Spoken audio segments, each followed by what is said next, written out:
자, 우리 다 같이 사도신경으로 신앙 고백하겠습니다.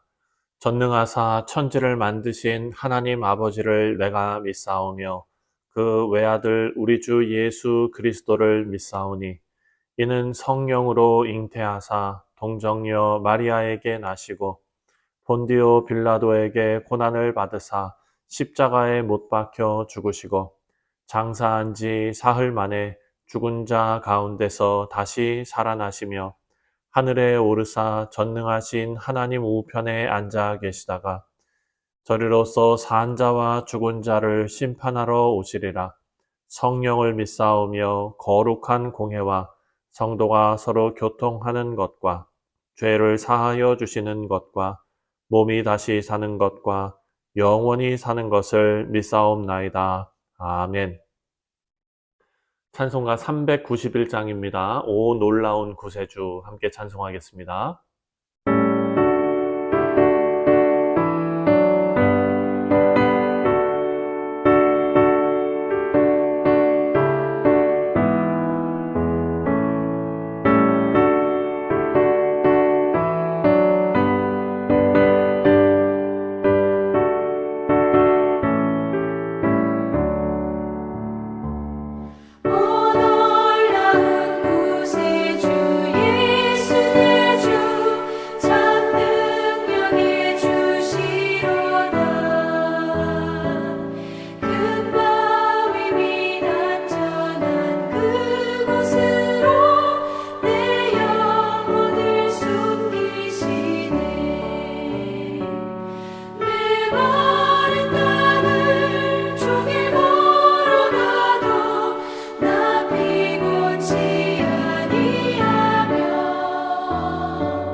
자, 오늘 우리가 함께 묵상할 하나님의 말씀은 예레미야 50장 21절부터 32절까지 말씀입니다.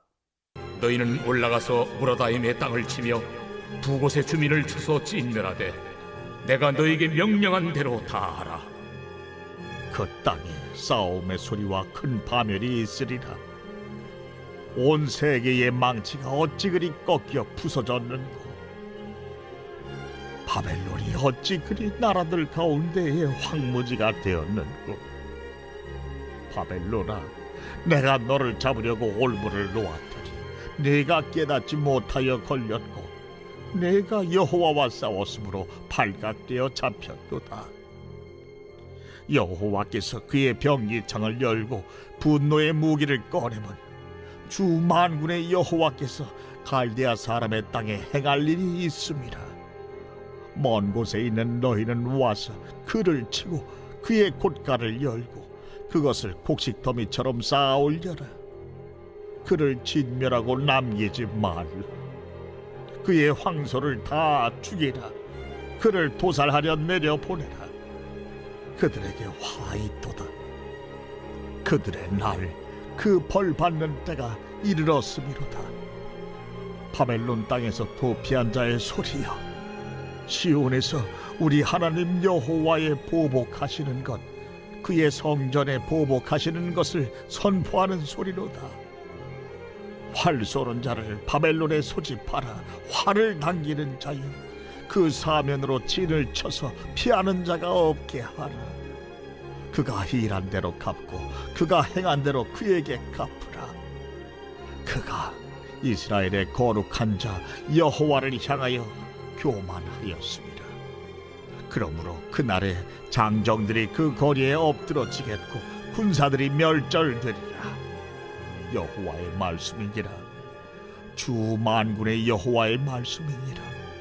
교만한 자여, 보라, 내가 너를 대적하나니 너의 날 곧 내가 너를 벌할 때가 이르렀음이라. 교만한 자가 걸려 넘어지겠고 그를 일으킬 자가 없을 것이며 내가 그의 성읍들에 불을 지르리니 그의 주위에 있는 것을 다 삼키리라. 네, 사랑하는 성도님들, 오늘 말씀과 그리고 내일까지 이어지는 말씀을 보면 바벨론이 하나님 앞에 저지른 세 가지 3대 범죄를 고발하는 내용이 기록되어 있습니다. 첫 번째는 바벨론의 교만이고, 두 번째는 하나님의 백성들을 학대한 것이고, 세 번째는 우상 숭배입니다. 이 세 가지 내용을 차례로 고발하십니다. 자, 어제도 생각했지만 바벨론은 유다와 주변 나라들을 심판하는 도구로서 하나님께 쓰임받았습니다. 하지만 지금은 심판의 대상이 되었습니다. 우리가 예전에 묵상했던 다니엘서를 보면은요, 하나님께서 바벨론의 왕 느부갓네살을 뭐라고 부르셨냐면 나의 종 느부갓네살이라고 부르셨습니다. 이것은 바벨론의 왕이 하나님의 종으로 쓰임 받았다는 의미입니다. 그래서 23절 말씀을 보면은요, 23절에 온 세계의 망치가 어찌 그리 꺾여 부러졌는고, 바벨론이 어찌 그리 나라들 가운데에 황무지가 되었는고, 이렇게 말합니다. 바벨론은 하나님께서 쓰시는 망치였다라는 것이죠. 하지만 도구에 불과한 바벨론이 마치 자신이 주인인 것처럼 교만하게 행동하기 시작했습니다. 바벨론은 실제로 하나님께서 주신 능력과 섭리로 큰 제국이 되었습니다. 하지만 자신의 신분을 망각하고 자신을 신격화합니다.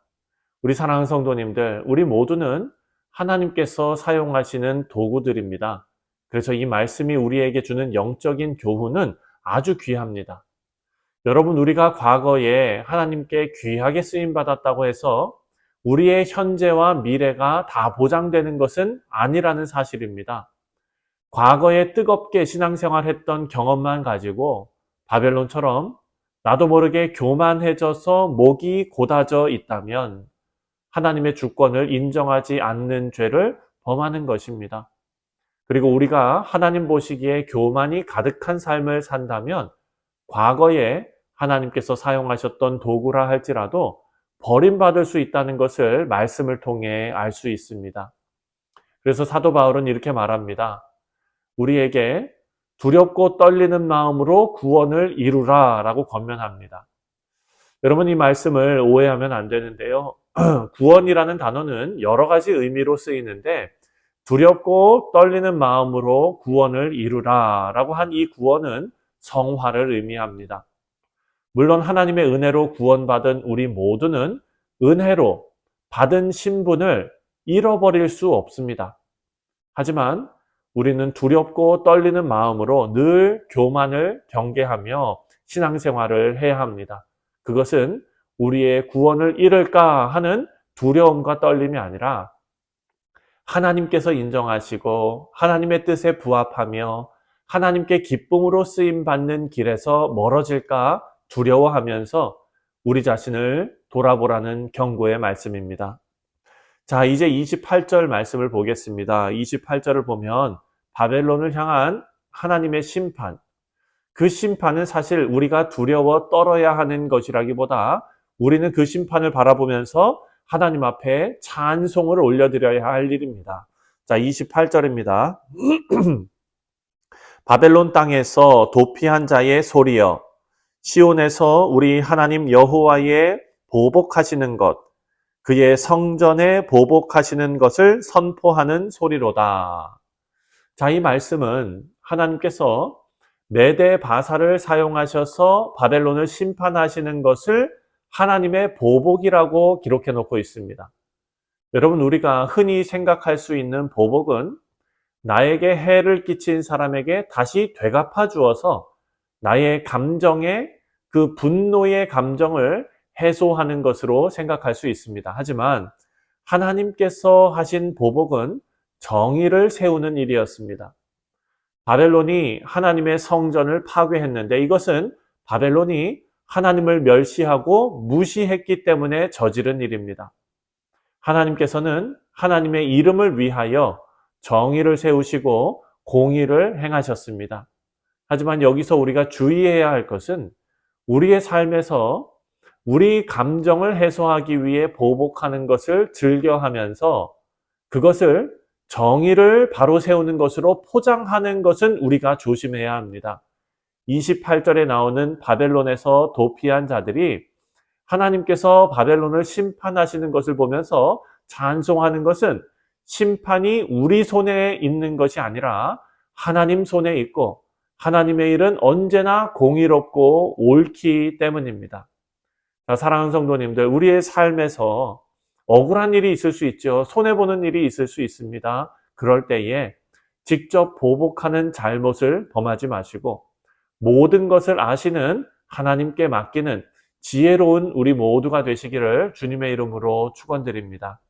자, 오늘 말씀을 보면 바벨론은 하나님의 백성들을 가혹하게 대했다는 것으로 하나님을 대적하는 자들이 되었습니다. 하나님을 대적하면 심판을 받습니다. 아무리 유다가 하나님의 징계를 받아서 처참한 모습을 하고 있다고 하더라도 그들은 하나님의 백성이고 하나님께서 소중히 여기시는 자들이었습니다. 그들에게 가혹하게 대하여 교만함으로 하나님을 멸시했던 바벨론은 심판의 대상이 된 것입니다. 그 이유는 하나님께서 정의를 바로 세우는 일도 포함되지만 가장 큰 이유는요, 하나님의 관심이 바로 하나님의 백성, 다시 말해 우리 모두에게 집중되어 있기 때문입니다. 여러분, 예레미야 애가를 보면은요, 예레미야 애가 3장입니다. 3장 32절과 33절을 보면 하나님의 마음을 이렇게 표현해 놓았습니다. 그가 비록 근심하게 하시나 그의 풍부한 인자하심에 따라 긍휼히 여기실 것임이라. 주께서 인생으로 고생하게 하시며 근심하게 하심은 본심이 아니시로다. 아멘. 하나님께서 유다를 심판하시는 것과 같이 우리 인생에서도 어려움이 닥칠 수 있습니다. 하지만 예레미야 애가 이 말씀이 증거하는 것처럼 주께서 우리 인생으로 고생하게 하시며 우리 인생 속에 근심거리가 있게 하실 수 있지만 그것은 하나님의 본심이 아니라는 것입니다. 하나님의 본심은 우리를 압제했던 바벨론을 심판하시면서 풍부한 인자와 긍휼로 우리를 사랑하시는 마음입니다. 우리 성도님들, 하나님께서 우리를 때로는 징계도 하시고 근심하게도 하시지만 그것은 하나님의 본심이 아닙니다. 우리를 바로 세우시기 위한 하나님의 은혜의 한 단면일 뿐인 것입니다. 우리가 이런 하나님의 마음을 잊지 말고 징계와 어려움을 통해서 우리를 더 거룩한 모습으로 빚어가시는 하나님을 찬송하며 범사에 감사하는 우리 뉴욕 성실 장로교회 모든 성도님들 되시기를 주님의 이름으로 축원드립니다. 기도하겠습니다. 하나님 아버지 은혜와 사랑에 감사를 드립니다. 하나님께서 우리를 지극히 사랑하사 우리에게 은혜를 베풀어 주셨고 하나님 자녀가 되게 하셨으며 아버지 하나님께서 또한 우리를 빚어가시기 위하여 때로는 어려운 처지에도 놓이게 하시고 또한 억울한 일도 당하게 하십니다. 하지만 아버지여 이 모든 것이 우리를 향한 하나님의 섭리임을 우리가 깨닫고 하나님을 늘 찬송하며 우리의 인생이 하나님의 손자락을 바라보며 하나님에게만 집중하는 인생 될 수 있도록 하나님 인도하여 주옵소서. 감사드리오며 예수님의 이름으로 기도하옵나이다. 아멘. 하늘에 계신 우리 아버지여, 이름이 거룩히 여김을 받으시오며 나라가 임하시오며 뜻이 하늘에서 이루어진 것 같이 땅에서도 이루어지이다. 오늘 우리에게 일용할 양식을 주시옵고 우리가 우리에게 죄 지은 자를 사하여 준 것 같이 우리 죄를 사하여 주시옵고 우리를 시험에 들게 하지 마시옵고 다만 악에서 구하시옵소서. 나라와 권세와 영광이 아버지께 영원히 있사옵나이다. 아멘. 네, 사랑하는 성도님들, 오늘 금요일은 열방을 향해서 나라와 민족을 위해서 기도하는 날입니다.